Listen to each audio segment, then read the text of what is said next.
Have you ever noticed how we scrutinise the dangers of so many things to our health, and yet we tend to gloss over and ignore the risks of drinking alcohol? So maybe you're the kind of person who worries about drinking this because of all the chemicals in it. Or maybe you wince when you read the back of packets like this, or you worry about the sugar and artificial crap in them. Or perhaps you've read that fluoride in toothpaste is bad for you and now you're not sure if you should be using it. Or perhaps you don't use like plastic Tupperware like this anymore. In every other area of health, we are well informed and on it. We're perhaps overly cautious.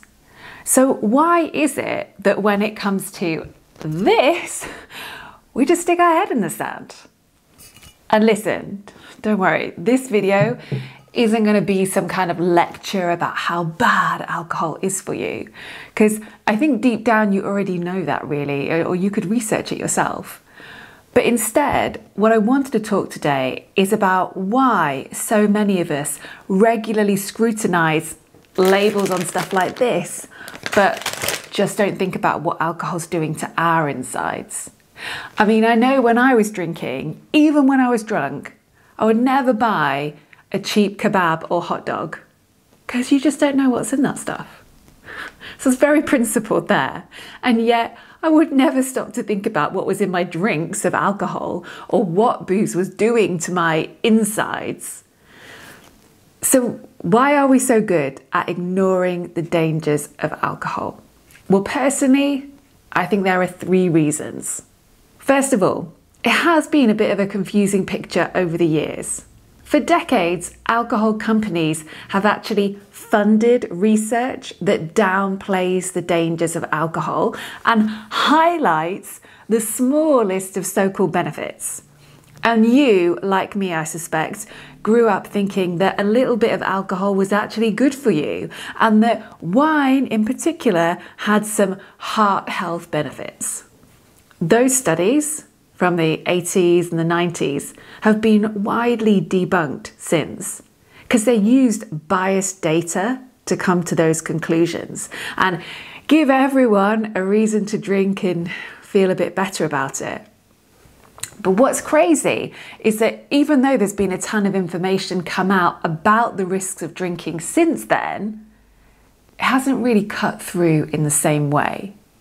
You know, the last thing drinkers want, the last thing I ever wanted to hear when I was drinking, is that alcohol is harmful. It's kind of comforting to either not know or think that drinking is good for your health. I mean, just think how much more likely that information is going to be shared on social media. Even newspapers and news organisations like sharing stuff that makes their audience feel better about themselves. The second reason I think we're able to ignore the dangers of alcohol is because we subconsciously compare it to things like this: cigarettes. We see these horrific, can you see that? Horrific pictures on packets of cigarettes.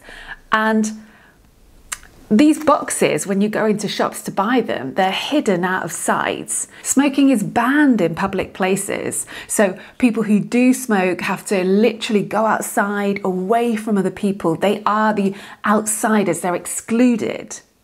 Even in movies nowadays, smoking tends to be shown in quite a negative light. So you compare this to this, which is sold in these like pretty bottles out on full view, very little written on the packaging, still glamorized in movies and on social media. It's completely different. So the message about the dangers just doesn't really land. And that's what I believe. The third reason I think we dismiss the seriousness of the dangers is because alcohol is just still a big part of day-to-day life. From after work drinks to parties at the weekend, I even get offered wine when I go to my hairdressers. It's so normalised, it's much harder then to see it as something dangerous. But that doesn't mean it's impossible. And I want to end this video by inviting you to reflect on all the ways in which you're ahead of the curve in other areas. So maybe you've been shunning ultra-processed foods or checking the back of food packets long before it became a thing that lots of other people were doing. Maybe you started using natural remedies ages before anyone else you knew. You just had this sense that it was a better fit for you and you didn't care what other people thought. Or perhaps you've been doing yoga for decades and before it was cool, or you've been avoiding plastic or meditating or wild swimming or just doing something that other people thought was a bit weird, but it's now totally mainstream. The same thing can happen here for you with alcohol. You don't have to wait for the rest of the world to catch up. I know you're not a rule follower. Just look at all the times when you've been bloody minded and just done what you think is right or what feels right. And if you are here at this point in the video watching this, the chances are that alcohol hasn't felt right for you and your body for a long time. And yes, it's uncomfortable to acknowledge that and to just let all the information sink in, especially about the dangers and the health risks and the cancer risks.